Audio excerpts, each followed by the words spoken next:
Dieu dit dans sa parole, je mets devant toi deux chemins, le bien et le mal.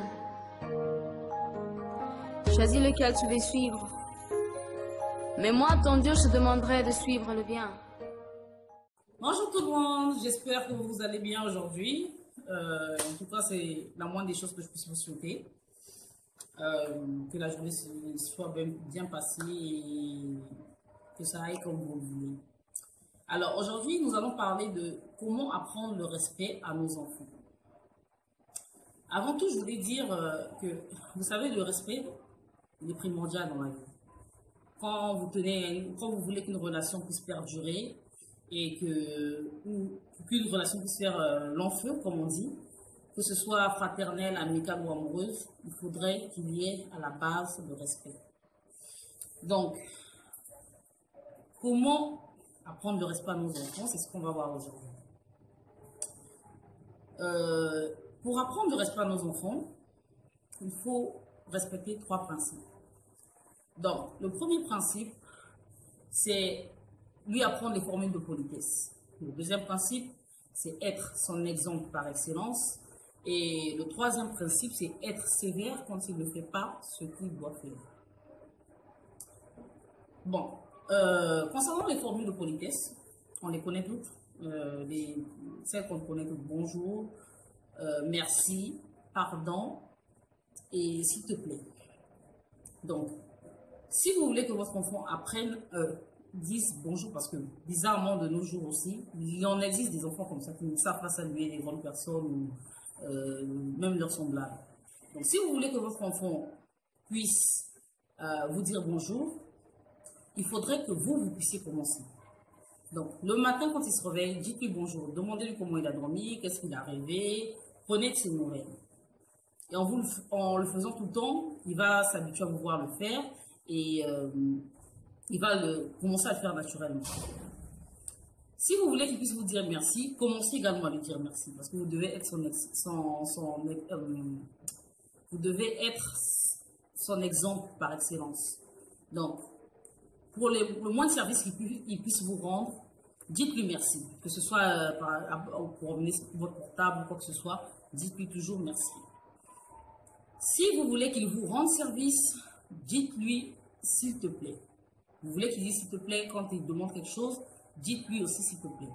Ne faites pas le genre Junior, emmène-moi mon téléphone là-bas, emmène-moi ceci là. Non, non, non, non.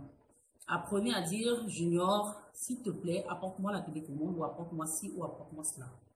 Et ensuite, le plus dur, généralement, je ne sais pas pourquoi, c'est le pardon. Il nous arrive parfois dans la vie de faire des erreurs, d'accuser nos enfants à tort et de se rendre compte après que bon, il était innocent.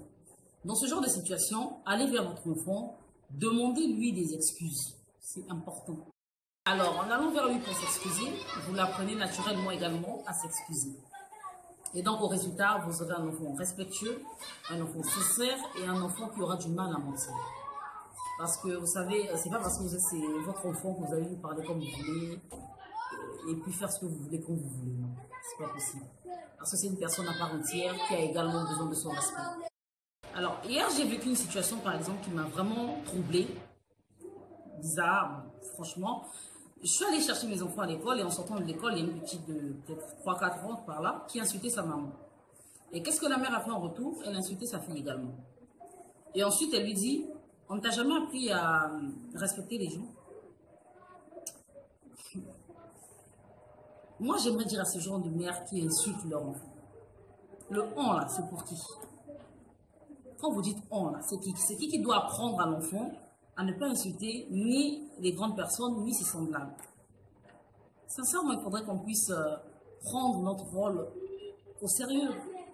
Peut-être qu'on ne se rend pas compte de la tâche qui nous incombe aussi. Vraiment, il faudrait qu'on soit sérieuse, quoi. C'est comme la dernière fois, j'ai vu une vidéo circuler sur Facebook. Une petite fille qui insultait sa maman. Et puis bon, les gens, ça les amuse. Bon, tu lis les commentaires, en fait, les gens trouvent ça normal. Ils se mettent à rire. Mais il n'y a rien de drôle au manque de respect. C'est aberrant. Je ne sais pas comment on peut rire d'un enfant mal poli. Bref.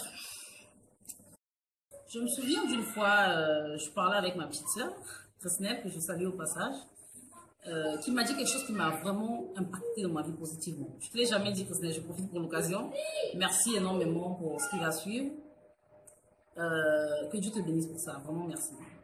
Donc, pendant une discussion, je parlais avec ma petite sœur et elle m'a dit, tu sais, Yachani, ton mari et tes enfants, Dieu te les a prêtés. En fait, Dieu te les a prêtés et tu rendras compte certainement à Dieu de ce que tu as fait d'eux. Quand elle m'a dit ça, j'ai beaucoup réfléchi. Et ça m'a rappelé la parabole du maître, dans la Bible, du maître qui allait en voyage,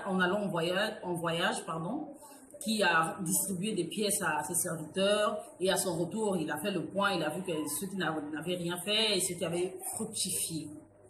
Il faudrait qu'en tant que femme, vous sachiez au fait que votre mari et vos enfants, Dieu vous les a juste prêtés et que vous vous rendrez compte si vous les avez rendus fidèles ou infidèles à la parole de Dieu. Être une femme, c'est un don de soi. Il faudrait connaître son rôle et le prendre véritablement au sérieux. Vous pouvez être ministre, je ne sais quoi, avoir les plus hauts grades, ou je ne sais quoi, la plus grande prophétesse, ou je ne sais quoi, être la plus riche, la plus belle, ou quoi que ce soit, avoir réussi dans d'autres domaines de la vie, je vais le dire comme ça. Mais si vous échouez dans votre foyer, vous avez échoué en tout. Parce que le premier ministère d'une femme, c'est son foyer. La Bible nous dit bien, la femme sage bâtit sa maison.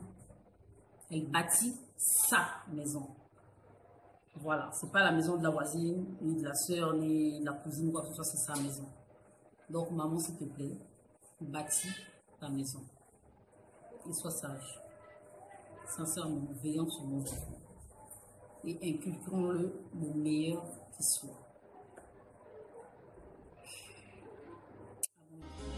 Et moi je viens, je t'aime. Je dis Seigneur, je t'aime. Je veux te suivre. C'est ni par la force, c'est ni par la force, ni par la puissance. Mais c'est par ton esprit. Aide-moi, Seigneur, pour que je soutiens mon âme.